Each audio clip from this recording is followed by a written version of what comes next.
கர்த்தருடைய பரிசுத்த நாமம் மகிமைப்படுவதாக. நம்முடைய சிந்தை கர்த்தருடைய வார்த்தைக்கு நேரே திருப்புவோம். 85ஆம் சங்கீதம் 6ஆம் வசனம் ஒரு வாசியுங்கள். 85ஆம் சங்கீதம் 6ஆம் வசனம். உமது ஜனங்கள் உம்மில் மகிழ்ந்திருக்கும்படி நீர் எங்களை திரும்ப உயிர்ப்பிக்க மாட்டீரோ? நீர் எங்களை திரும்ப உயிர்ப்பிக்க மாட்டீரோ? உமது ஜனங்கள் உம்மில் மகிழ்ந்திருக்கும்படி நீர் எங்களை உயிர்ப்பிக்க மாட்டீரோ? கர்த்தருக்கு ஸ்தோத்திரம் உண்டாகட்டும். Will you not revive us again? Lord, will you not revive us again?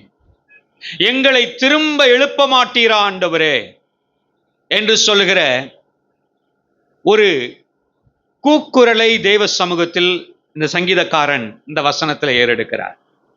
நாளில் உங்களோடு கூட நான் பேச இருக்கிற இந்த செய்தியினுடைய தலைப்பு எங்களை உயிர்ப்பியும், எங்களை உயிர்ப்பியும். இந்த உயிர்ப்பித்தல் என்று சொல்வது பல விதங்களில் அறியப்படுகிறது. உயிர் மீட்சி என்று சொல்கிற பதத்தை அதிகமாய் ஊழியங்களிலே பயன்படுத்துவார்கள். அதோடு கூட இன்னைக்கு நாட்களில் ரொம்ப லேட்டஸ்டாக ரொம்ப ஃபேஷன்டு டேர்ம் வந்து எழுப்புதல். எழுப்புதல் எடுத்ததுக்கெல்லாம் எழுப்புதல் என்று சொல்லி அப்படி தூங்கிக்கிட்டு இருக்க ஒருத்தரை தட்டி எழுப்பி காரியங்களை செய்ய வைக்கிறது மாதிரி அந்த விதத்தில் இந்த எழுப்புதல் என்கிற வார்த்தை ரொம்ப ஃபேஷன் டேர்ம், ரொம்ப ரொம்ப பிரபலப்படுத்தப்பட்ட ஒரு வார்த்தை. ஒரு பிரசங்கம் நன்றாய் ஒருவர் உற்சாகமாக இதை செய்வார்னு சொன்னால் எழுப்புதல் பிரசங்கியார் என்று சொல்லுவார்கள். ஜபம் நல்லா பயிற்சின்னு சொன்னால் எனக்கு எழுப்புதலாக இருந்துச்சு ஜபம் என்று சொல்லுவார்கள். இன்னைக்கு நிறைய ஜபங்களே எழுப்புதலுக்குன்னு உள்ள ஜபம், எழுப்புதல் உபவாச ஜபம், எழுப்புதல் முழு இரவு ஜபம் என்று சொல்லி எழுப்புறது என்கிற அர்த்தத்தில் அதிகமாய் பயன்படுத்தப்படுகிறது. கர்த்தருக்கு ஸ்தோத்திரம். இவை எல்லாவற்றிற்காகவும் சந்தோஷம். ஆனால் நான் இங்கே பேச போகிற இந்த செய்தி எழுப்புதலை பற்றியதல்ல. இந்த வாரத்தில் கூட மதுரையில் ஒரு கருத்தரங்கு ஒன்று நடந்தது. அதனுடைய தலைப்பு எனக்கு ரொம்ப இன்ட்ரெஸ்டிங்காக இருந்தது. எழுப்புதல் தாமதித்து கொண்டிருப்பதற்கு என்ன காரணம் அப்படின்னு சொல்லி அந்த கருத்தரங்களை பேசுவாங்களாம். எனக்கு ரொம்ப ஆசை அதில் கலந்து கொள்ள வேண்டும் என்று சொல்லி ரொம்ப ஆசை. கலந்து கொள்ள தான் முடியலை. பிரியமான தேவனுடைய பிள்ளைகளே, எழுப்புதல் என்று சொல்லுகிற அந்த எழுப்புதலை குறித்து நான் இன்னைக்கு உங்களோட பேச விரும்பவில்லை. நான் பேச விரும்புகிற காரியம் உயிர்ப்பியும் என்கிற அறைகூவல். அந்த கூட்டத்தோடே இருந்து கொண்டு அந்த கூட்டத்தின் மத்தியில் நின்று கதறுகிற ஒரு மனுஷனுடைய கதறுதல், அந்த அனுபவத்தை தான் நான் கேட்க விரும்புகிறேன், தியானிக்க விரும்புகிறேன். என்னை உயிர்ப்பியும் ஆண்டவரே, என்னை திரும்ப உயிர்ப்பிக்க மாட்டீரோ? அனுபவித்து விட்டு பலனை ருசித்து விட்டு அதை இழந்த ஒரு நபர் ஆண்டவரை நோக்கி கதறுகிற ஒரு கதறுதல். இன்னைக்கு பெரிய வேதனை என்ன தெரியுமா? தொலைச்சிட்ட நிறைய பேர் தாங்கள் தொலைச்சிட்டோம்னே அவங்களுக்கு புரிய வைக்க முடியல. இழந்த அநேகருக்கு நீ இழந்துட்ட என்பதை புரிய வைக்கவே முடியல. அப்புறம் எங்க அதை கண்டுபிடிக்கிறது? தொலைஞ்சதை ஒருத்தர் கண்டுபிடிக்கணும்னு சொன்னா முதல் ஸ்டெப் எதை என்ன செய்யணும்? தொலைச்சிருக்கீங்களா? எதையாவது பஸ்ஸில் பர்ஸை தொலைச்சிருக்கீங்களா? தொலைச்சிருக்கீங்களா? என்ன செய்வீங்க? பர்ஸ் கிடைக்கணும்னா என்ன செய்வீங்க? பர்ஸ் கிடைக்க வேண்டாம்னா ஒன்று செய்யலாம். என்ன செய்யலாம்? பர்ஸை காணலை இருந்துக்கிட்டோம்னா பர்ஸ் கிடைக்காது. சரிதானா? பர்ஸ் கிடைக்காது. பர்ஸ் கிடைக்கணும்னு சொன்னா என்ன செய்யணும்? முதல் காரியம் நான் தொலைச்சிட்டேன்னு சொல்லணும். நம்ம கிட்ட சொல்லிக்கணும், பக்கத்தில் உள்ளவங்கிட்ட சொல்லணும், கண்டக்டருக்கு எட்டணும், எதையோ செய்யணும். தொலைச்சிட்டேன்னு ரியலைஸ் பண்ணணும். அதான் முதல் ஸ்டெப்பு. அடுத்து நிறைய ஸ்டெப் இருக்கு பெற்றுக்கிறதுக்கு. நான் என்ன சொல்ல வரேன்னா, இந்த முதல் ஸ்டெப்பே நிறைய பேர் செய்யறதில்லை. அப்போ மீட்பை அடைவதற்கான வழியே இல்லை என்று பொருள். இன்னைக்கு கிறிஸ்தவம் நிறைய நன்மைகளை தொலைச்சிருச்சு, திருச்சபை நிறைய தொலைச்சிருச்சு. தொலைச்சிட்டேன்னு அது ஒத்துக்கிடலை. பின்ன எங்க சேர்க்க? எலிசாவின் நாட்களில் ஒருவன் என்ன செய்தானா? கோடரியை தொலைத்து விட்டான் அல்லது இழந்து விட்டான். கோடரியை இழந்து விட்டான். உடனே அவன் கத்த ஆரம்பிச்சிட்டான், ஐயோ என் ஆண்டவனே, அது இரவலாக வாங்கப்பட்டதே. அர்த்தம் என்ன தெரியுமா? எனக்கு அது வேணும், எனக்கு அது வேண்டும். வாய்ப்பே இல்லை. தண்ணீர், ஆழமான தண்ணீர்ல போய் விழுந்துட்ட கோடரி, அந்த கோடரி முனை திரும்ப கிடைக்கிறதுக்கு வாய்ப்பே இல்லை. ஆனால் அவன் ஆர்வத்தோடு கதரும் போது அற்புதகரமாய் அந்த கோடரி தண்ணீரில் மிதந்து வந்ததாம். கோடரியுடைய ஹெட், அந்த எக்ஸ் ஹெட், கோடரி முனை, அந்த இரும்பு மிதந்து வந்ததாம். அப்ப நான் இதுல இருந்து ஒரு பாடம் நாம் எடுத்துக்கொள்ளலாம். ஆர்வத்தோடு திரும்ப பெற்றுக்கொள்ள வேண்டும் என்று ரியலைஸ் பண்ணுகிற எல்லாரும் இழந்ததை பெற்றுக்கொள்ள முடியும். இன்னைக்கு திருச்சபையும் நிச்சயமா இழந்த ஆவியை பெற்றுக்கொள்ள முடியும், இழந்த மனதுருக்கத்தை பெற்றுக்கொள்ள முடியும், இழந்த ஆத்துமபாரத்தை பெற்றுக்கொள்ள முடியும், இழந்த பரிசுத்தத்தை பெற்றுக்கொள்ள முடியும், இழந்த தாழ்மையை பெற்றுக்கொள்ள முடியும், இழந்த சகோதர சிநேகத்தை பெற்றுக்கொள்ள முடியும், ஒருவர் நேசிக்கிற தன்மையை பெற்றுக்கொள்ள முடியும். நிறைய இழந்திருக்கு திருச்சபை, நிறைய இழந்துருச்சு. இன்னைக்கு வேற வேஷம் கட்டிக்கிட்டு மாறு வேஷத்துல தெரிஞ்சுக்கிட்டு இருக்கு திருச்சபை. அந்த வேஷத்துல சில கிரைட்டீரியாஸ் வச்சிருக்காங்க. இன்னென்னது இருந்தா சூப்பர் ஊழியம், இன்னென்ன இருந்தா அம்சமான ஊழியம், அருமையான ஊழியம், வேற வேற கிரைட்டீரியா வச்சிருக்காங்க. அது பெஸ்ட் ஆராதனை, best choir, best music system, என்னென்னத்தையோ வச்சிருக்காங்க. அதுக்கு வரைமுறையா. அன்பான தேவனுடைய பிள்ளைகளே, இதை பேசி பிரயோஜனம் இல்லை. பேச வேண்டியது இழந்ததை பெற்றுக்கொள்ள என்ன செய்ய வேண்டும். அல்லேலூயா, ஸ்தோத்திரம். இப்பவும் நான் உங்க செய்தியை கேட்கிறவர்களாகிய உங்களுக்கு சொல்லுகிறேன், நான் எங்க இழந்தேன்? நான் ஒன்னையுமே இழக்கலையேன்னு சொன்னீங்கன்னா இந்த செய்தி உங்களுக்கு இல்லை, உங்களுக்கு பலனே கொடுக்காது, ஒரு வீணான செய்தி. ஆண்டவரே, நான் உயிர்ப்பிக்கப்பட வேண்டும், நான் இருக்கிற நிலை எனக்கு சம்மதி இல்லை, திரும்ப என்னை உயிர்ப்பிக்க மாட்டீரோ என்று சொல்லுகிற வாஞ்சை உடையவர்களுக்கு தான் இந்த செய்தி பலன் கொடுக்கும். ஒத்துக்கிறவங்க அல்லேலூயா சொல்லுங்க. அல்லேலூயா, கர்த்தருக்கு ஸ்தோத்திரம் உண்டாகட்டும். வேதத்தில் நிறைய பகுதிகள் இப்படிப்பட்ட உயிர் மீட்சியின் பகுதிகள். அதாவது நல்ல பலத்தோடு இருந்து அதை இழந்த மக்கள், தனி மனிதர்கள், கூட்டம், இவர்கள் திரும்ப தேவ வல்லமையினால் உயிர்ப்பிக்கப்பட்டார்கள். அப்படிப்பட்ட இடங்கள், எழுப்புதலுக்கான இடங்கள்.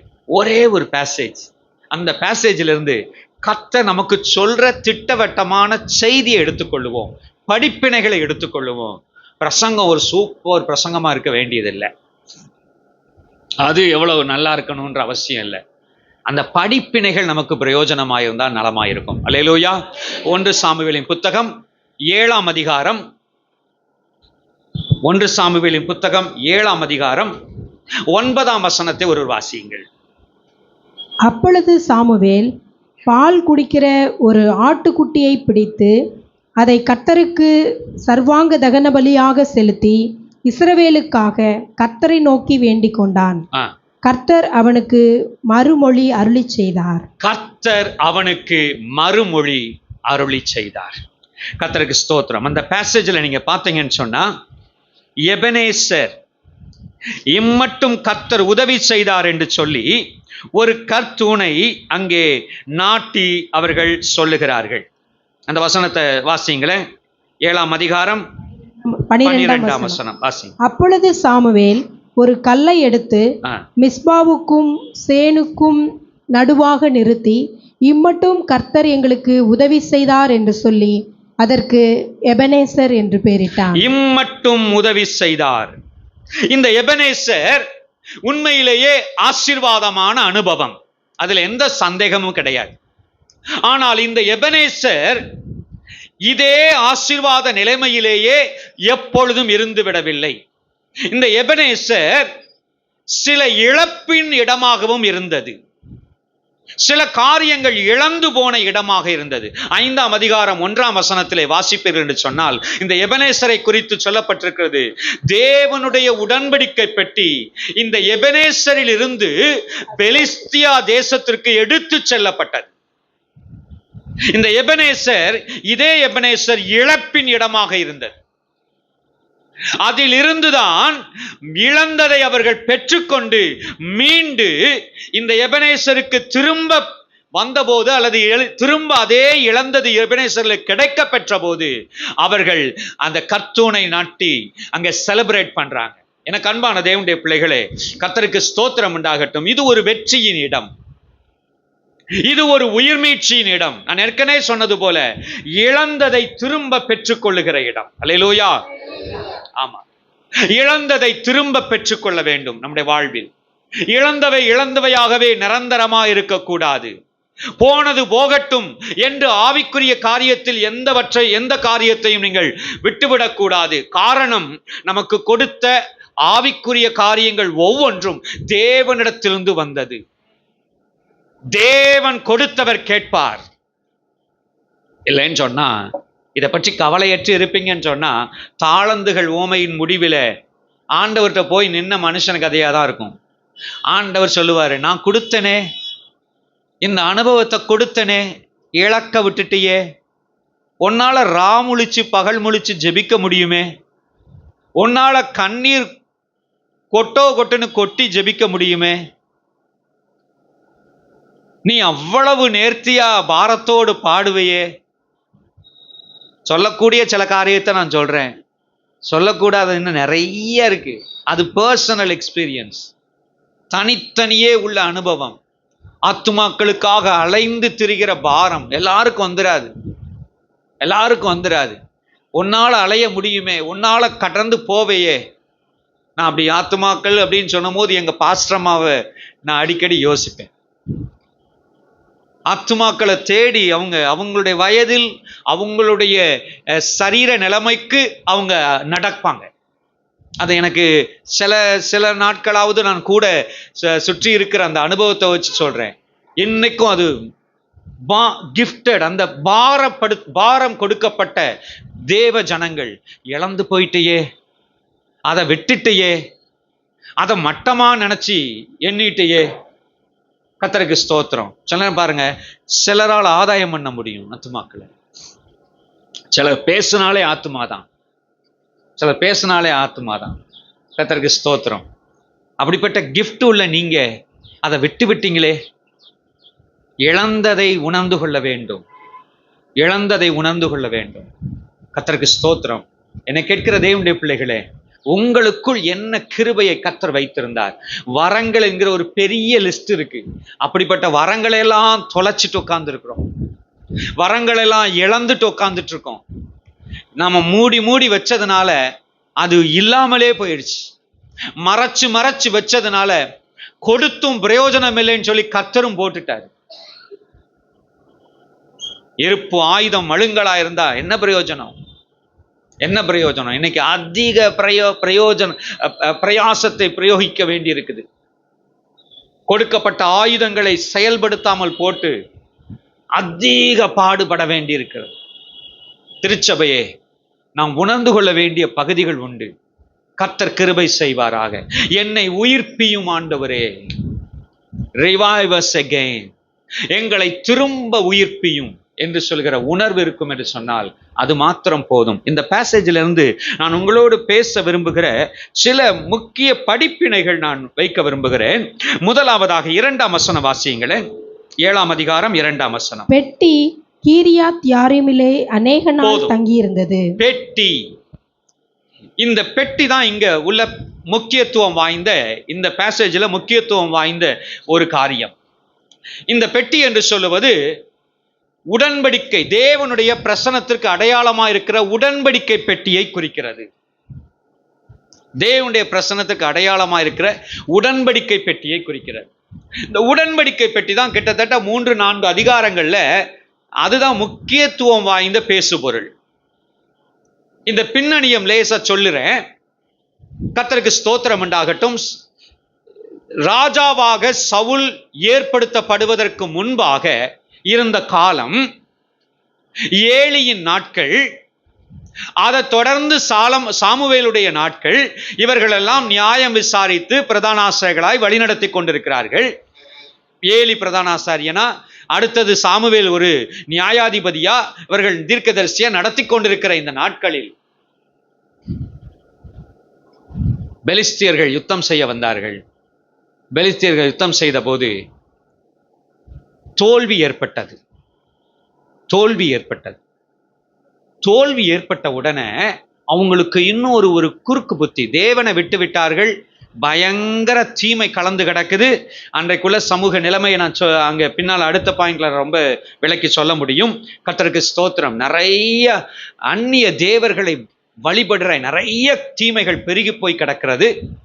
பரிசுத்தம் குலைச்சலாய் போய் கிடக்குது. கர்த்தரை தேடவில்லை. ஆசாரியர்கள் தானும் பரிதானங்களாலும் அநேக அசுத்த செயல்களாலும் நிரம்பி போய் கிடக்கிறார்கள். ஓப்னி பினேகாஸ் என்று சொல்லப்படுகிற ஏலியின் மக்கள் பயங்கர துஷ்டர்களாய் இருந்தார்கள். ஆசரிப்பு கூடாரத்திற்கு அடுத்த காரியங்களிலே கூட அவங்க மிக பயங்கர தவறுகளை செய்தார்கள். இப்படி இருக்கிற நிலைமையில எப்படி ஜெயம் உண்டாகும்? தோல்வி ஏற்பட்டது. தோல்வி ஏற்பட்ட உடனே இவங்களுடைய மூளைக்கு தோன்றின ஒரு விஷயம், கர்த்தருடைய உடன்படிக்கை பெட்டியை யுத்த களத்திற்கு கொண்டு போவோம் என்று சொல்லி, ஆண்டவருடைய தேவை ஏற்பட்ட மட்டும் சில நேரங்களில் நம்மளும் கூட இது பண்றோம்ல, தேவைன்னா ஆண்டவர், தேவைக்கு ஆண்டவர் என்று சொல்லுகிற இதே பழக்கம் தான் அங்கே இருந்துதான் வந்திருக்கு போல தெரியுது. உடன்படிக்கை பெட்டியை, மகா பரிசுத்த ஸ்தலத்துக்குள் மாத்திரம் இருக்கக்கூடிய உடன்படிக்கை பெட்டியை தூக்கிட்டு வந்து என்ன செய்யறாங்க? யுத்தம் செய்கிற யுத்த களத்திற்கு கொண்டு வருகிறார்கள். யுத்த களத்திற்கு கொண்டு வந்து வலிய பெலிஸ்தர்களை உடன்படிக்கை பெட்டி தான் எங்களுக்கு மிக முக்கியமான பொருள் என்பது போல காட்டிக்கிட்டார். கர்த்தருக்கு ஸ்தோத்திரம். நடந்தது என்ன? சுருக்கமாய் சொல்லுகிறேன். யுத்தம் நடந்தது. பெலிஸ்தர்கள் உடன்படிக்கை பெட்டி வந்திருக்குன்னு கேட்ட உடனேயே பயப்படதான் செய்யறாங்க ஆரம்பத்துல. அதுக்கப்புறம் அவங்க கொஞ்சம் சுதாரிச்சுக்கிட்டு யுத்தம் செய்ய வர்றாங்க. கர்த்தர் அவர்களை விட்டு விலகி இருந்தார், ஒப்பு கொடுத்திருந்தார். ஆகவே உடன்படிக்கை பெட்டி தோல்வி நடந்தது மாத்திரமல்ல, உடன்படிக்கை பெட்டியும் பிடிபட்டு போயிடுச்சு. உடன்படிக்கை பெட்டியவே, தெய்வ பிரசன்னத்துக்கு அடையாளமா இருக்கிற உடன்படிக்கை பெட்டியவே என்ன செஞ்சிட்டான்? பெலிஸ்தியர்கள் கொண்டு போயிட்டாங்க, தேசத்துக்கு பிடிச்சி கொண்டு போயிட்டாங்க. அங்க போய் அவங்கள இருக்க விடலை, பாடாப்படுத்திருச்சு, அது வேற காரியம். ஆனால் உடன்படிக்கை பெட்டி பிடிக்கப்பட்டு போயிடுச்சு கர்த்தர் அனுமதிச்சதுனால. இல்லைன்னா அவர் அதை தொடவே முடியாது யாரும். நடந்தது, உடன்படிக்கை பிடிபட்டு போயிடுச்சு உடன்படிக்கை பெட்டி. இப்ப திரும்ப அந்த பெலிஸ்தர்களை ஒரு 6-7 மாசத்துக்குள்ள திரும்பி வந்து வச்சுட்டாங்க.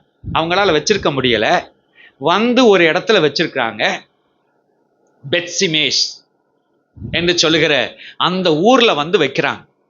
பெத்சிமேஸ்ல வந்து வைக்கிறாங்க. இந்த பெத்சிமேஸ்ல வந்து வச்ச உடனே அந்த ஜனங்களுக்கு ரொம்ப சந்தோஷம், ஆர்வ கோளாறு. எல்லாரும் உற்சாகமா ஒரு பலிகள்லாம் செலுத்தி அங்க செலிப்ரேட் பண்ணிட்டு இன்னும் ஒரு தப்பையும் செஞ்சுட்டாங்க. என்னன்னா, ஊர்க்காரங்களுக்குள்ள ஒருத்தருக்கு ஒருத்தர் பேசிக்கிட்டு, இந்த பெட்டிக்குள்ள என்ன இருக்குன்னு பாப்போமா, உடன்படிக்கை பெட்டி பக்கத்திலே போகக்கூடாது, பிரதான ஆசாரியர்கள் தவிர மற்ற யாரும் சுமக்கக்கூடாது, தொடக்கூடாது. அப்படி இருக்கக்கூடிய உடன்படிக்கை பெட்டியை எல்லா ஜனங்களும் சாதாரண மக்கள்லாம் சேர்ந்து எட்டி பார்க்கலாமான்னு பார்த்து, எங்கள் வசனம் சிம்பிளா இருக்கு, அதை பற்றி எக்ஸ்பிளைன் பண்ணல, 50,000 பேர் செத்தார்கள் இருக்கு. ஆமா, எனக்கு யோசனை வந்துச்சு, 50,000 பேர் எட்டி பார்த்தாங்களா, இல்ல கூட்டத்துல முன் வரிசையில இருந்த 4-5 பேர் எட்டி பார்த்ததுக்கே இந்த அடியா? எனக்கு அதுல யோசித்து பார்த்தேன். அதனால பெருங்கூட்டம்னா எல்லா கூட்டத்தோடையும் போய் சேராதீங்க. அடி விழுந்தா கடைசி வரைக்கும் விழும். நான் செய்யலையே நான் சும்மா தானே போனேன்னு சொல்லக்கூடாது. எனக்கு என்னமோ அப்படிதான் தோணும். வருஷ கட்டி 50,000 பேரும் பார்த்தாங்களா என்னன்னு எனக்கு தெரியல. கூட்டத்துல போலாம் பார்க்கணும்னு நினைச்ச எல்லாருக்கும் அடி. இதை பார்த்துட்டு ஐயோ ஆண்டவர் இவ்வளவு பயங்கரமானவர், வேண்டாம் இது.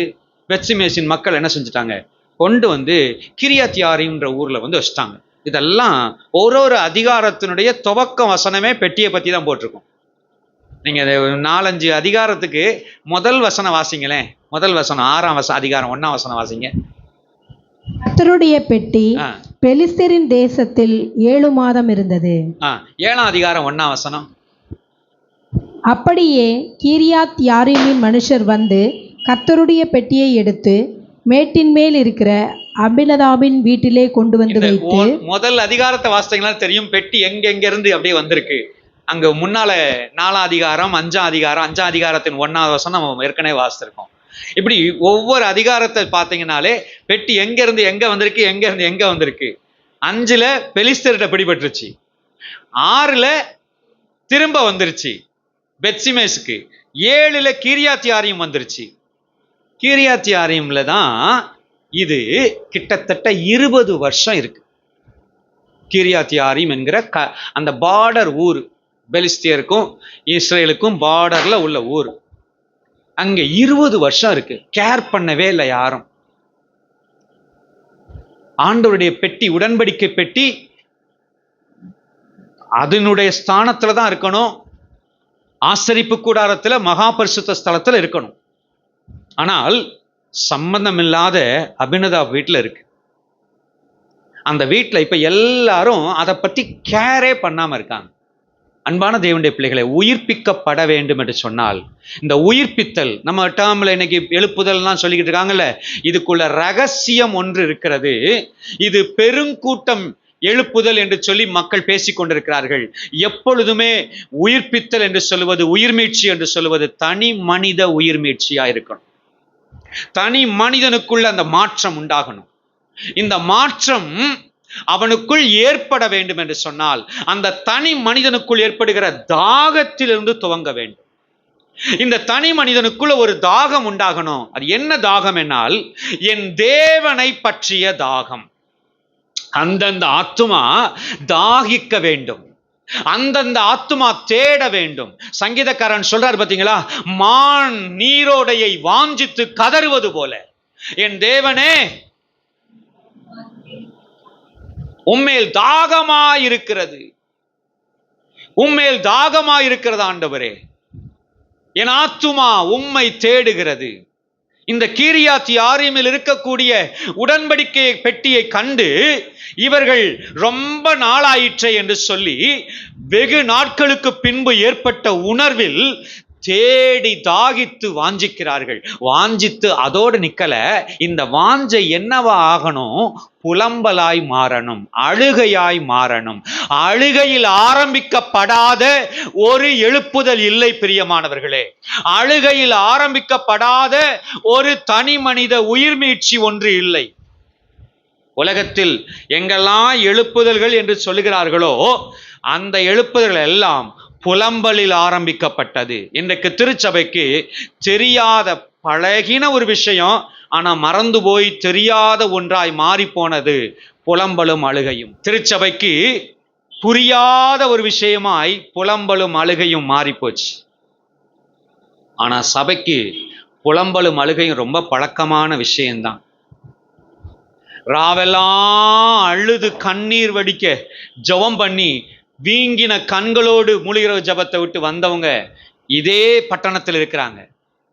எனக்கு ஞாபகம் இருக்கு, ஆரம்ப கால ஜபம், அந்த மூலிகை ஜபம் சமீபத்தில் ஒரு 1994 நினைக்கிறேன், 94 95 உள்ள அந்த நோட்டீஸ் என்கிட்ட எங்கேயோ ஒரு டைரிக்குள்ள எங்கேயோ ஒரு புஸ்தகத்துக்குள்ள கிடக்கு. சமீபத்தில் பார்த்தேன், முழு இரவு ஜபம், மதுரையில் ஆத்தும பாரத்தோடு ஜபிக்கக்கூடியவர்கள் ஜபிக்கிற ஒரு முழு இரவு ஜபம்னு சொல்லி ஒரு நோட்டீஸ் இருந்துச்சு. பைபிள் காலேஜில் வச்சு நடக்குது, மதுரையில் எல்லா சபைகளும் வர்றதுன்னு. அந்த நாட்களில் எல்லாம் கண்ணீரோடு ஜபிப்பார்கள், கண்ணீர் வடிப்பார்கள், அழுவார்கள். ஆனா இன்னைக்கு ஆத்துமாக்களுக்காக கண்ணீர் வடித்தல் என்பது மறந்து போச்சு. அதுக்கு பதிலா ஆத்துமாக்களுக்காக டான்ஸ் ஆடி ஜபிக்கலாம். பேரு ஜபக்கூட்டம் ஃபுல்லும் பாட்டு, பேரு ஜபக்கூட்டம் ஃபுல்லும் பிரசங்கம், பேரு ஜபக்கூட்டம் ஃபுல்லும் பிரபலமானவர்களை பின்பற்றுகிற கூட்டம். பிரபலமானவர்களை அழைத்து பிரபலமானவர்களை பார்க்க விரும்பி வந்த பிரபலமானவர்களுடைய விசிறிகள் கூட்டம்.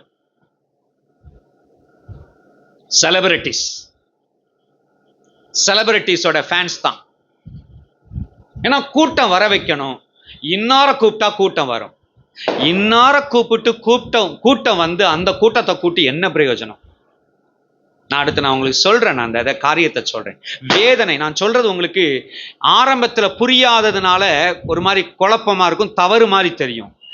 தேவனை தேடுகிறவர்கள் உண்டா? தேவனை தேடுகிறவர்கள் உண்டா? அடுத்த வசனத்துல பாயிண்ட்ல கூட நான் எக்ஸ்ட்ரா பேசுறேன். இப்போ இவங்களுக்கு ஒரே தாகம், கர்த்தருடைய உடன்படிக்கை பெட்டியை பார்க்கணும். கர்த்தருடைய உடன்படிக்கை பெட்டி அதன் ஸ்தானத்துக்கு கொண்டு வரணும். இந்த வாஞ்சை உங்களுக்குள் தொடங்கி இருக்குன்னு சொன்னா உங்களுடைய ஆத்துமா உயிர்மீட்சி அடைய தயாராயிருக்கிறது, உயிர்மீட்சி அடைய தயாராகி கொண்டிருக்கிறது என்று பொருள். அல்லேலூயா. தேவனை தேட வேண்டும், தேவனை தேட வேண்டும், தேவனை வாஞ்சிக்க வேண்டும். அதுக்கு பதிலா டைவர்ட் பண்ற நிறைய சத்துனுடைய தந்திரங்கள் இருக்கிறது. அழ விட மாட்டேங்கிறான், புலம்ப விட மாட்டேங்கிறான், குறைச்சலையே பார்க்க விட மாட்டேங்கிறான், குறை சொல்லவே விட மாட்டேங்கிறான், ஒத்துக்கொள்ளவே விட மாட்டேங்கிறான். இன்னைக்கு அந்த தந்திரத்துல தான் ஜனங்கள் மிதந்து கொண்டிருக்கிறார்கள். என்கிட்ட என்ன குறை? நல்லா தெரிஞ்சுக்கோங்க. எந்த ஒரு ஊழியம், எந்த ஒரு சபை, எந்த ஒரு ஆத்துமா என்கிட்ட என்ன குறைன்னு சொன்னா அது லவோதிக்கையா என்று பொருள். நல்லா புரிஞ்சுக்கோங்க. லவோதிக்கையா, நீங்க திருச்சபைகள்லே பாருங்களேன், லவோதிக்கையாவை பார்த்து தான் கர்த்தர் சொல்றாரு. எது? வாந்தி பண்ணி போடுவேன்னு சொன்னார்ல ஒரு சபைய, அந்த சபை மட்டும்தான் சொல்லுது, நான் நிறைவுள்ளவன், நான் வஸ்திரம் தரித்திருக்கிறேன், என்கிட்ட ஒரு குறை இல்லை, நான் ஐஸ்வர்யவான்.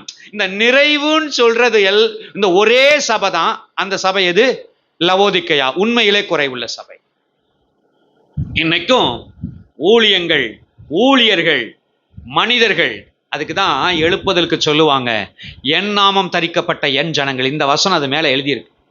அந்த நோட்டீஸ் சொன்னேன்ல, அதுல இந்த வசனம் எழுதியிருக்குது. என் நாமம் தரிக்கப்பட்ட என் ஜனங்கள் தங்களை தாழ்த்தி ஜபம் பண்ணி அப்படின்ட்டு இருந்துச்சு. அந்த மேல எழுதுவாங்கல்ல அந்த வசனம், அதுல போட்டிருந்தது. இன்னைக்கு தாழ்த்தி ஜபிக்க தயாரா இல்லை, அழுது ஜபிக்க தயாரா இல்லை, புலம்ப தயாரா இல்லை, ரட்டுடுத்த தயாரா இல்லை. ரட்டுடுத்தல் என்று சொன்னால் அது அவ்வளவு அர்த்தம் உடையது.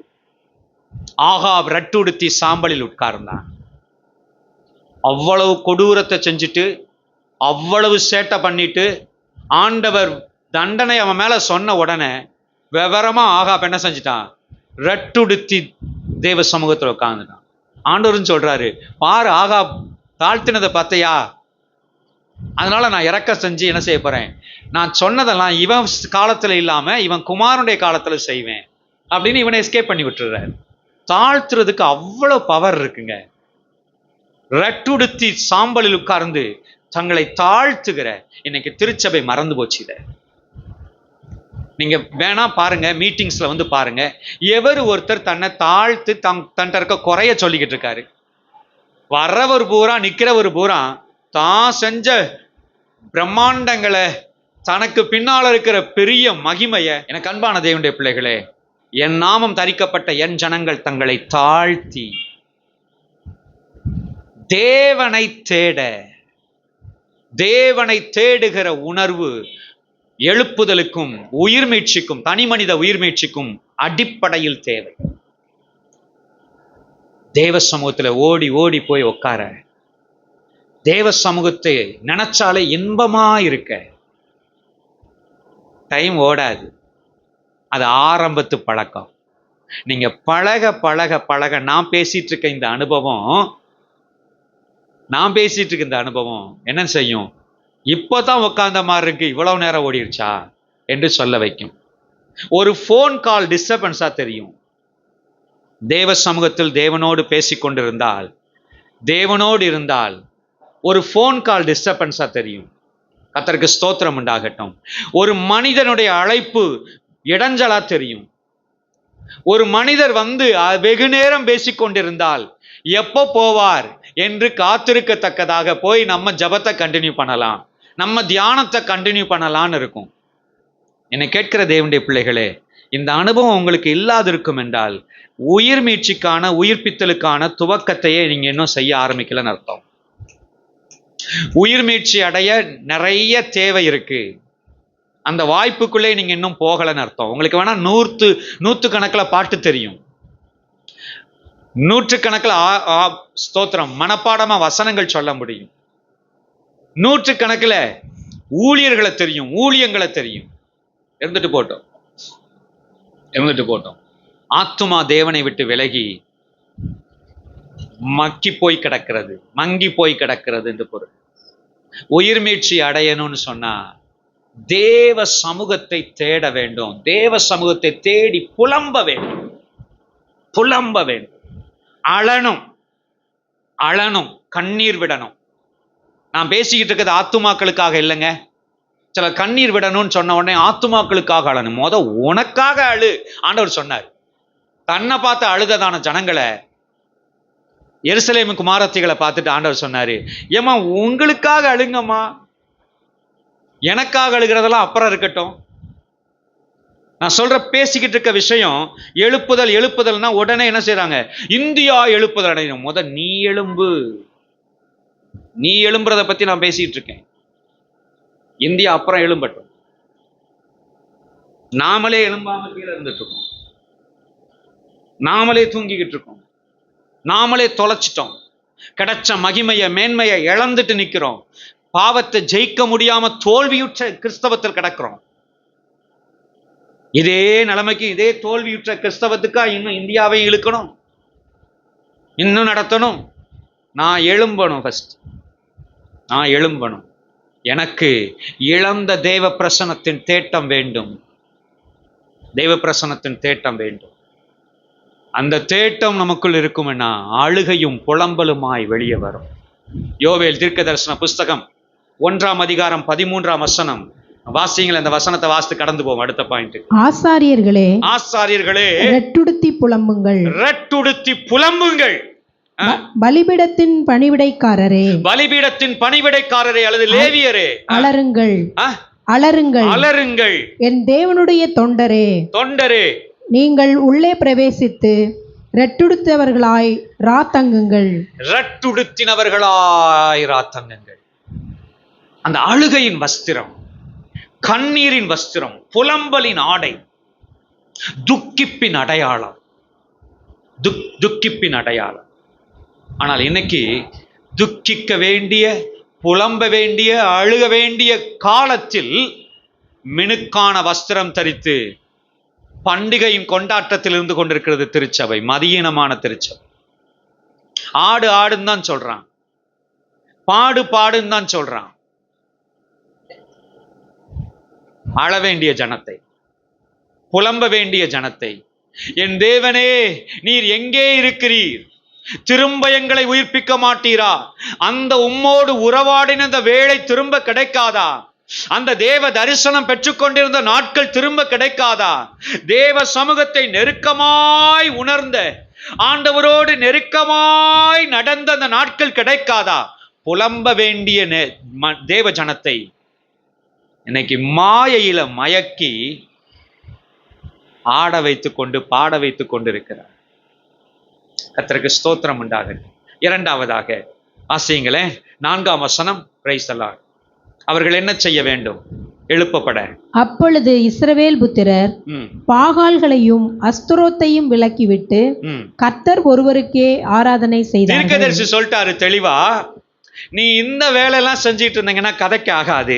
அங்க பாத்தீங்கன்னா 3ஆம் வசனத்துல, அப்பொழுது சாமுவேல் இஸ்ரவேல் குடும்பத்தார் யாவரையும் நோக்கி, நீங்கள் உங்கள் முழு இருதயத்தோடும் கர்த்தரிடத்தில் திரும்புகிறவர்களானால் அந்நிய தேவர்களையும் அஸ்தரோத்தையும் உங்கள் நடுவிலிருந்து விலக்கி உங்கள் இருதயத்தை கர்த்தருக்கு நேராக்கி, இந்த வார்த்தைகளை கவனிச்சிட்டுருங்க, அவர் ஒருவருக்கே ஆராதனை செய்யுங்கள், அப்பொழுது அவர் உங்களை பெலிஸ்தருடைய கைக்கு நீங்களாக்கி விடுவார் என்று சொன்னார். இத சொன்ன உடனே இவங்களும் என்ன செய்தாங்களாம், அப்பொழுது இஸ்ரவேல் புத்திரர் பாகால்களையும் அஸ்தரோத்தையும் விலக்கிவிட்டு கர்த்தர் ஒருவருக்கே ஆராதனை செய்தார்கள். எனக்கு இந்த இதுல முக்கியமா கோடிட வேண்டிய ஒரு வார்த்தை இருக்கிறது. கர்த்தர் ஒருவருக்கே ஆராதனை. கர்த்தர் ஒருவருக்கே ஆராதனை. சுத்திகரித்துக் கொண்டார்கள்.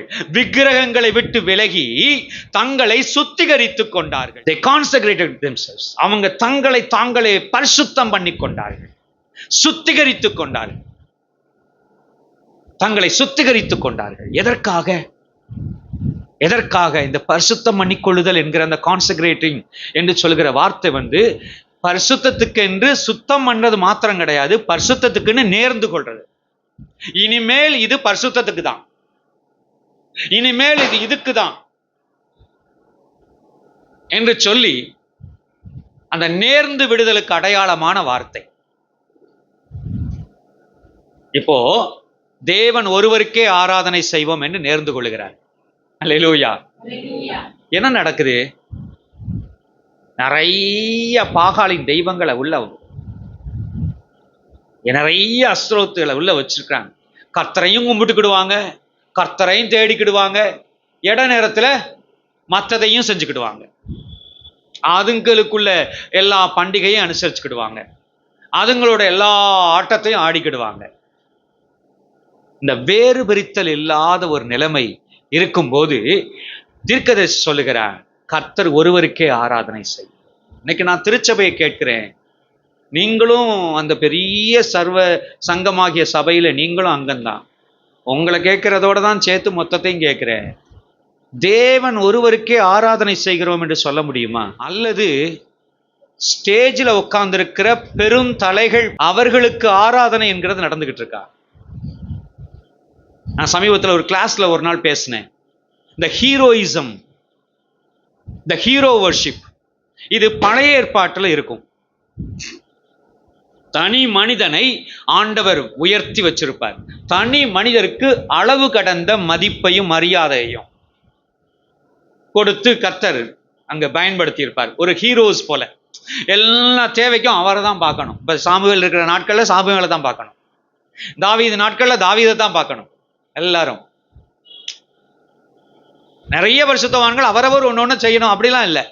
அந்த ஒரு நபர் மேல அபிஷேகம் இருக்கும், அது அப்படிதான் திட்டம். பழைய ஏற்பாட்டில் அப்படிதான், அந்த நபர் மேல கர்த்தருடைய அபிஷேகம் இருக்கும், அந்த நபரை கர்த்தர் பயன்படுத்துவார். சிம்சோன் நாட்கள்ல சிம்சோன் மேலதான் அபிஷேகம். அவன் இழந்ததுக்கு அப்புறம் தான் இன்னொருத்தரை எழுப்புவார், அவன் கதை முடிஞ்சதுக்கு அப்புறம் தான் அடுத்த ரட்சகரை எழுப்புவார். இப்படி அந்த ஹீரோயிசம் இதெல்லாம் அப்படி இருக்கும் பழைய ஏற்பாட்டில். ஆனா புதிய ஏற்பாட்டில் ஹீரோயிசம் கிடையாதுங்க. எவ்வளவு பெரிய பரிசுத்தவானாலும் சரி, அவர் ஒத்தைக்கு அவர் மட்டும்தான் வரணும் அப்படின்னு இல்லை. நீங்க புதிய ஏற்பாட்டில் பார்த்தீங்கன்னு சொன்னா அந்த இது தெளிவா இருக்கும், அந்த இது தெளிவா இருக்கும். அப்போஸ்தலர்கள் பேசணும்னா 12 பேரோடு பேதுரு எழும்பி நின்றான். அல்லேலூயா. ஆமா, 12 பேரும் பேசினா கேட்காதுல்ல, புரியாதுல்ல. அதுக்காக எழும்பி நிற்பாங்க 12 பேரும். பேசுறது பேதுரு பேசுவார். இந்த பேசுனது பேதுரு சீனியரா இருக்கிறவர் பேசட்டும்னு சொல்லி 12 பேரும் எழும்பினோம். அர்த்தம் என்ன தெரியுமா?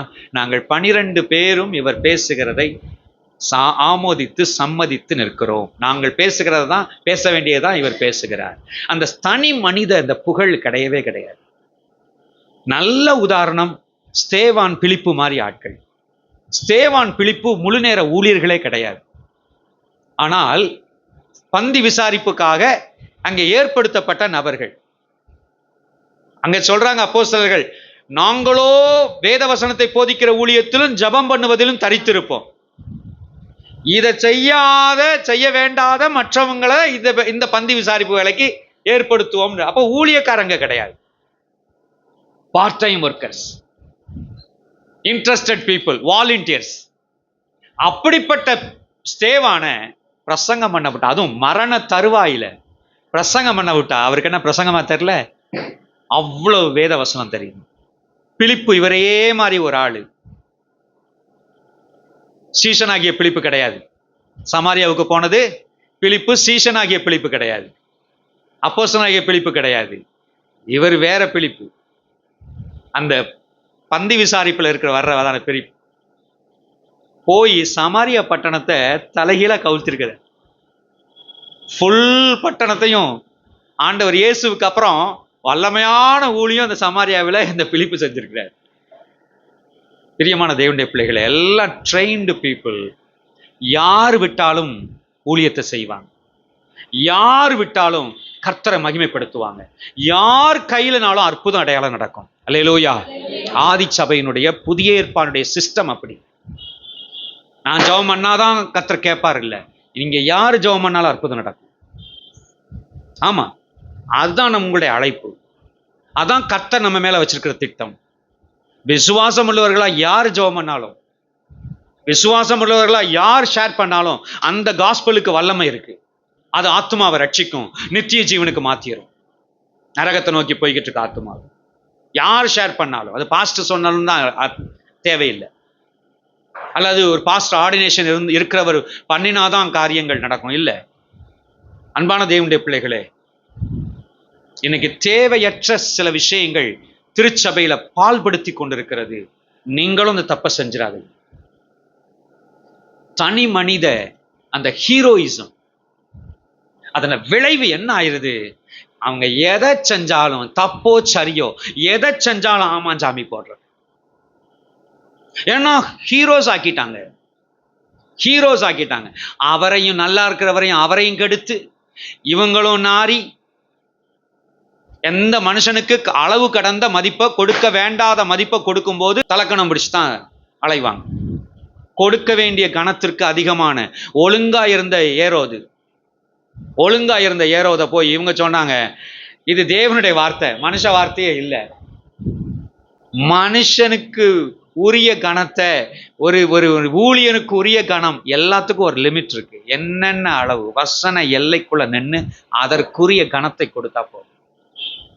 இன்னைக்கு அதற்கு மிஞ்சின, மிதம் மிஞ்சின ஹீரோயிசம் இன்னைக்கு கொடுக்கப்படுது. என்ன செஞ்சாலும் சரிதான். வசனத்துக்கு புறம்பா இருக்குப்பா, பெரிய தலைவர்னு சொல்றீங்க, வசனத்துக்கு புறம்பா நடத்துறாரு, வசனத்துக்கு புறம்பா பேசுறாரு, வசனத்துக்கு புறம்பா உடுத்துறாரு, வசனத்துக்கு புறம்பா செயல்படுறாரு, எதை பத்தியும் கவலை இல்லை. என்ன செஞ்சாலும் அதை பத்தி இல்லை. அவர் ரொம்ப முக்கியம். அவர் என்ன செஞ்சாலும் ஏத்துக்கிடுவேன், தப்போ சரியோ. இன்னைக்கு உலக மனுஷன் வச்சிருக்கான்ல, தான் ரசிக்கிற ஒரு நபர், அவர் என்ன செஞ்சாலும் சரி. உலக மனுஷன் அப்படிதான் இது பண்ணிடுறான், என்ன செஞ்சாலும் சரி. ஒரு ஹீரோ வர்ஷிப். இன்னைக்கு கர்த்தர் கேட்கிற கேள்வி, அந்த வேதனையோடு இன்னைக்கு பிரசங்கத்துக்கு முன்னாலே கேட்கணும்னு உணர்த்தப்பட்டதுல ஒரு கேள்வி, கர்த்தரை ஆராதிக்க வந்தீர்களா? கர்த்தரை காண்கிறீர்களா? தேவாசிர் தேவனுடைய முகத்தை மறைத்தால் தேவாசிரை தூக்கி போடுங்க.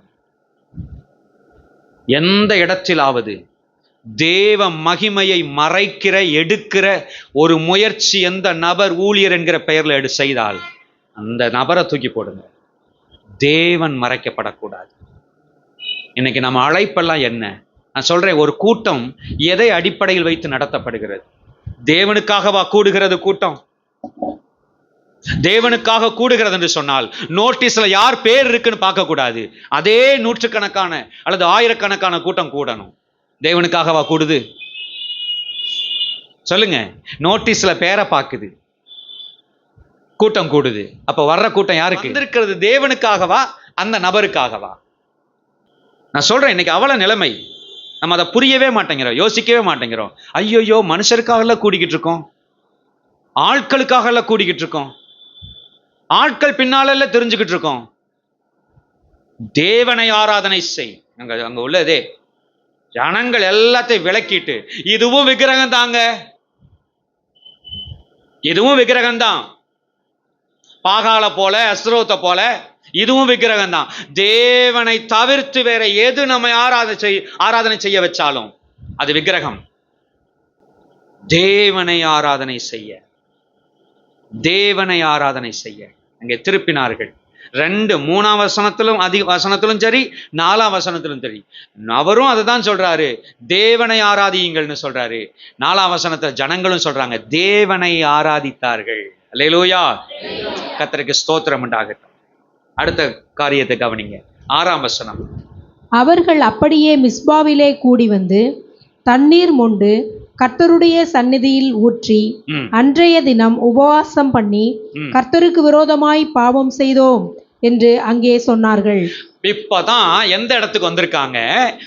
உணர்ந்து ரியலைஸ் பண்ணி நாம பாவம் செஞ்சிட்டோம், நாம அறிக்கை பண்ணணும், நம்முடைய பாவங்களை விட்டு ஒழியணும், அப்பதான் தேவன் நம்மிடத்துல திரும்ப சேருவார் என்று சொல்லி அவங்க என்ன செய்யறாங்களாம்? அந்த தண்ணீர் மொன்று ஊற்றி அப்படின்னா அது ஒரு விசுவாசத்திற்கான அடையாளம், தங்களுடைய அர்ப்பணிப்புக்கான ஒரு அடையாளம்.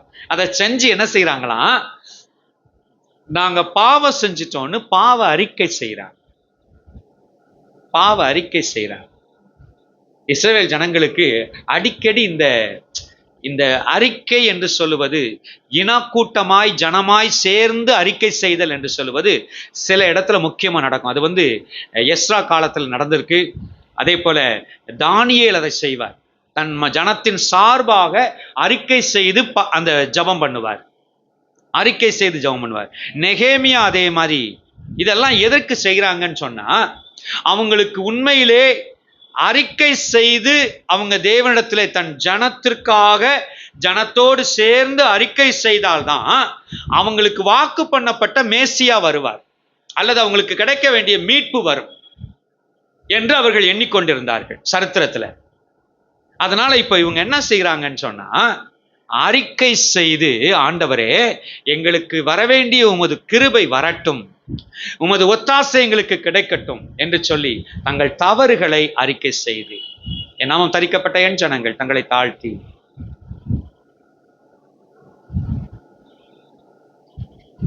பாவத்தை விட்டுவிட, அசுத்தத்தை விளக்க,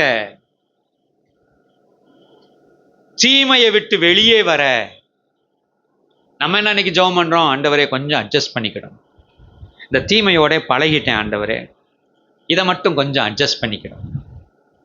ஆமா, நிறைய பேருடைய அதிகமான ஜபமே இதுல தான் ஓடிக்கிட்டு இருக்கு. ஆண்டவரே இதை எனக்கு விட முடியல, கொஞ்சம் அட்ஜஸ்ட் பண்ணிக்கிடும் ஆண்டவரே, மண்ணி மாடரே, கத்தாவே கத்தாவே ப்ளீஸ் கத்தாவே. ஆமா, நான் இப்படித்தான் இருப்பேன், நீர் தான் என்ன செஞ்சுக்கணும்? நான் இப்படித்தான் இருப்பேன், நீர் தான் என்ன செஞ்சுக்கிடும்? அட்ஜஸ்ட் பண்ணிக்கிடும். நான் ஜெயிரதை செஞ்சுக்கிட்டே தான் இருப்பேன், நான் இப்போ என்னெல்லாம் பண்ணுறனோ அதெல்லாம் செஞ்சுக்கிட்டே இருப்பேன், அதெல்லாம் செஞ்சுக்கிட்டே இருப்பேன். நீர் தான் அட்ஜஸ்ட் பண்ணி, நீர் கொஞ்சம் மாறிக்கிடும். அந்த ஜெனரேஷனுக்கு அப்படி சொன்னீங்க ஆண்டவரே, பரிதா ப்ளீஸ் கர்த்தாவே அட்ஜஸ்ட் பண்ணிக்கும். இங்க அந்த ஜனம் என்ன செய்தாங்க? அறிக்கை செய்தார்கள்.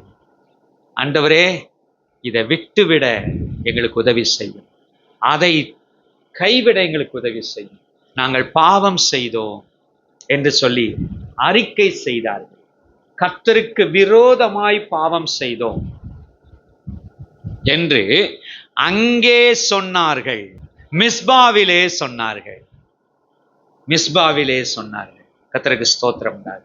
இதை தொடர்ந்து அவங்களுடைய வாழ்வில் நடந்த அந்த அற்புதத்துக்கான மீதி உள்ள செயல் கவனிச்சீங்கன்னா 9ஆம் வசனத்துல வாசிங்களேன். அப்பொழுது சாமுவேல் பால் குடிக்கிற ஒரு ஆட்டுக்குட்டியை பிடித்து, முதல்ல the blood of the lamb, ஆட்டுக்குட்டியின் ரத்தம், ஆட்டுக்குட்டியின் ரத்தம்.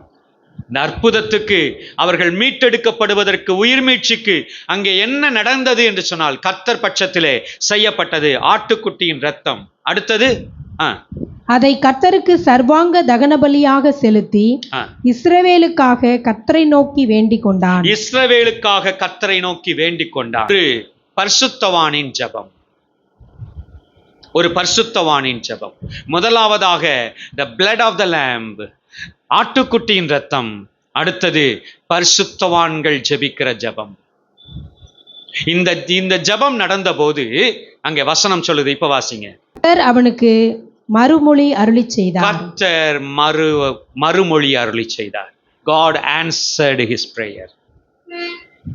God answered their prayer. இப்ப விடுதலை உண்டாகுது, மீட்பு உண்டாகுது. இப்ப உடன்படிக்கை பெட்டி திரும்ப கொண்டு வந்து சேர்க்கப்படுவதற்கான சாத்தியக்கூறு ஏற்படுது. யுத்தம் செய்ய போனார்கள், அதுல இங்க பின்னால நடந்ததை பார்த்தீங்கன்னா வீட்டில் போய் வாசித்து பாருங்க. பயங்கர யுத்தம், அங்க கைகலப்புக்கு அவங்க படையெடுத்து வரும்போது இவங்க பலி செலுத்திக்கிட்டு இருக்காங்க, ஆயத்தமா இல்ல.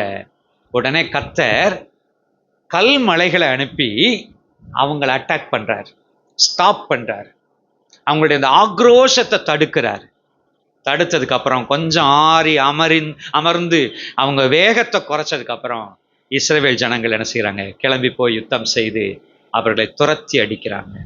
உடன்படிக்கை பெட்டியை எடுத்துக்கொண்டு திரும்ப அதன் ஸ்தானத்துக்கு கொண்டு வராங்க, எபெனேசருக்கு கொண்டு வந்தாங்க. ஹல்லேலூயா. அப்போதான் இம்மட்டும் கர்த்தர் உதவி செய்தார் என்று ஆண்டவரை துதித்தார். ஆம் பிரியமானவர், நம்முடைய வாழ்க்கையிலும் ஒரு உயிர் மீட்சி என்பது ஒன்று உண்டு.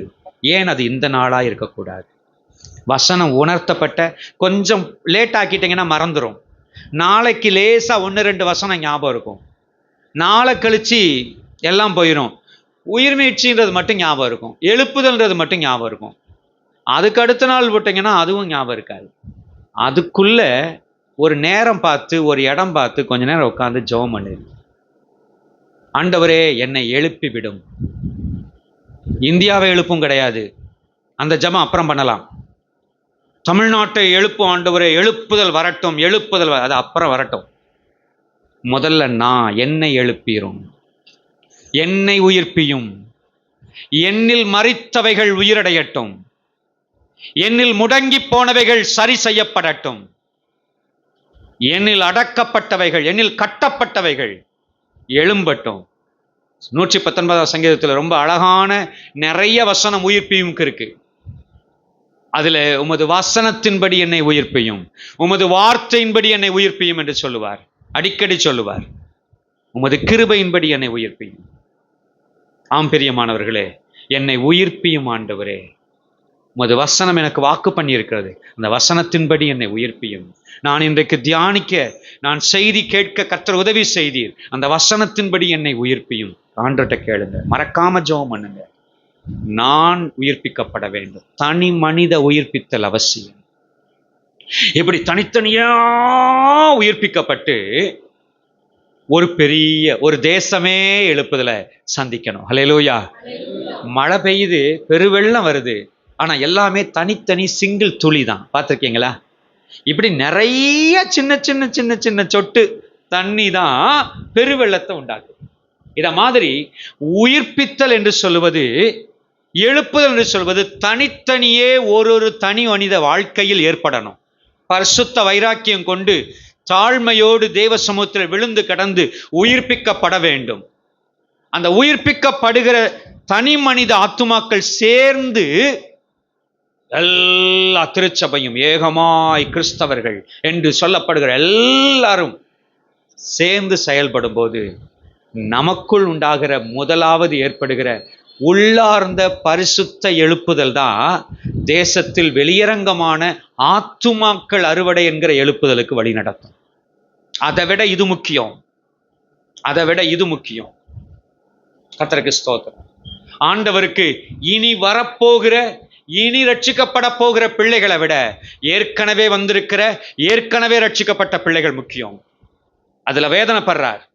நல்லா தெரிஞ்சுக்கோங்க, இந்த ஜனம் உயிர்ப்பிக்கப்பட வேண்டும், நான் எழும்ப வேண்டும். நான் உயிர்ப்பிக்கப்பட்டால் திருச்சபை உயிர்ப்பிக்கப்படும். கர்த்தருக்கு ஸ்தோத்திரம். என்னை உயிர்ப்பியும், உமது ஜனங்கள் உம்மில் மகிழ்ந்திருக்கும்படி திரும்ப எங்களை உயிர்ப்பிக்க மாட்டீரோ? கண்களை மூடுவோம். Praise the lord. ஹல்லேலூயா, ஹல்லேலூயா. ஸ்தோத்திரம், ஸ்தோத்திரம், ஸ்தோத்திரம். எழுப்புதலின் தேசத்திலே என் கண்கள் காண வேண்டும். தேவா, கதறுகிறேன் என்று சொல்லி தேவ மனிதர்கள் கதறி ஜெபித்தார்கள் ஒரு நாள். Glory to Jesus. நம்முடைய தனி மனித வாழ்வில் எழுப்புதலுக்காக ஜீசஸ் நம்மை ஒப்பு கொடுப்போம். கர்த்தர் உணர்த்துகிற வார்த்தையின்படியே, ஆண்டவரை என்னில் என்ன காரியம், என்னில் என்ன செய்ய வேண்டும்? ஆண்டவர் இன்னைக்கு நிறைய விஷயத்தை, உடன்படிக்கை பெட்டி ஆகிய தேவ பிரசன்னத்தை பற்றிய வாஞ்சை, seeking the presence of God, எந்த அளவுக்கு தாகத்தோடு வாஞ்சிக்கிறீர்கள் தேவ பிரசன்னத்தை?